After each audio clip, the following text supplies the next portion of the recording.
We've been following widespread protests across Los Angeles for days now, and over the weekend we saw protests against ICE raids turn violent in San Francisco. And as we mentioned this morning during our 4 a.m. newscast, we've been working to talk to Sacramento city officials. Right now we turn to Sacramento Mayor Kevin McCarty. He is joining us this morning. Mayor, thank you so much for being available and talking to us about this. Thank you. Good morning. Good morning. So first of all, are you concerned that the way things have transpired in LA and San Francisco, that we could see something like that here in Sacramento?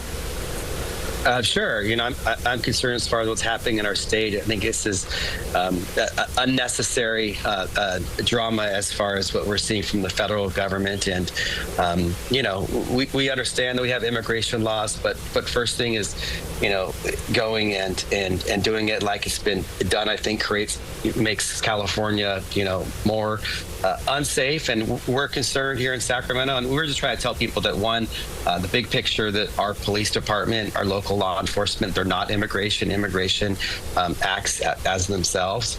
And but also two, I know people are concerned, community's concerned. We want to reiterate what we do here in Sacramento, but also if people do protest, we want to make sure that they're out there doing it the right way and not becoming violent or creating problems.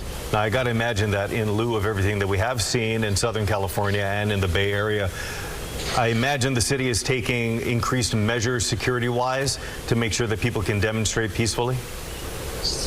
We are. We're monitoring it. We don't want to be caught flat-footed. But I think the big picture, too, is there's a lot of questions in the community as far as what does the city of Sacramento do related to immigration? Is the city of Sacramento law enforcement, is there a police department? Do they work in concert with ICE? And so we need to make sure we reassure that's not how it goes. And I think that's important for us to continue to talk about that. But look, we also have to make sure that we articulate that if people do want to get out there and protest and speak their minds and exercise their First Amendment rights, they do so appropriately, within reason, and don't create problems nor violence.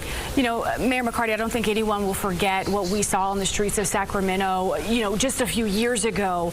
If you know, something happens and these different incidents, we know that there are at least 3 rallies that are planned today. If they do take a turn, what plan does the city have to address it?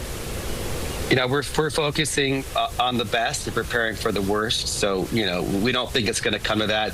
We've had multiple rallies in the last 3 months with this president on immigration multiple times a week. And, you know, we think that people here in Sacramento will do the right thing and go out there and speak their minds and share their positions as far as what immigration policy should look like. And, you know, what's happening right now, I think, is totally unnecessary. You know, certainly the federal government has the right to focus on immigration policy, but, you know, what they're doing in Southern California, I think, creates more chaos. What will you be telling your staffers, though, this, and even just maybe other lawmakers that you know who might be working in and around the Capitol area about this afternoon? What kind of advice do you have for people who you know that are working down there, and knowing that there's going to be this escalate potential, a lot of groups all converging at the same time during a very heated moment right now?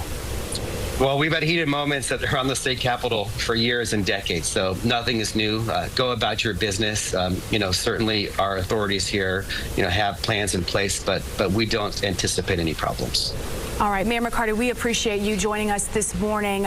We know that this is a time where I know you and your staff and law enforcement are all working together, and like you said, just kind of keeping an eye on everything that's happening in this area, across our region, across our state. We do thank you for taking the time, and of course, we'll be checking back in as we progress through this day and this week. Thank you. Thank you. Have a good day. Thank you. You too.